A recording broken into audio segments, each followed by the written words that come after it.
બધું તમામ આ બધી શંકાઓ બધું કાઢી અને પછી માતાની ભગવાનની ભક્તિ કરાય છે.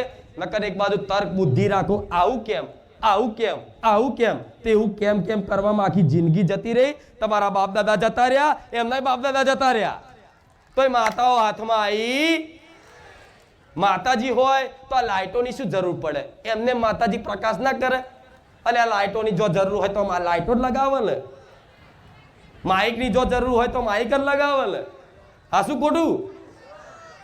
શું માતાજી ચમત્કાર કરે ઘડે ઘડે તમને? એ તો ચમત્કાર તો એકાંતમાં થાય, અનુભવ થાય. તમને બધાને કેટલાને મારા ચમત્કાર પરચા નહીં મળ્યા હોય કે માં તું રૂબરૂ આવી? સપનાની વાત જુદી, કેટલા એવા ભક્તો છે કે જેને રૂબરૂ ચુંદડીમાં દર્શન આલ્યા સાક્ષાત. ઘણા ભક્તો એવા છે કે માં તું મારા ઘરના આંગણે આવી, તું આ જગ્યાએ મળી. તો કે સપના ના, સપના નહીં, રૂબરૂ માં મારી નરી આંખે જોઈ છે તને. આવું કોકને કેમ તો કોઈ મોને નહીં કે આ તો અમથો એનો ભ્રમ હશે.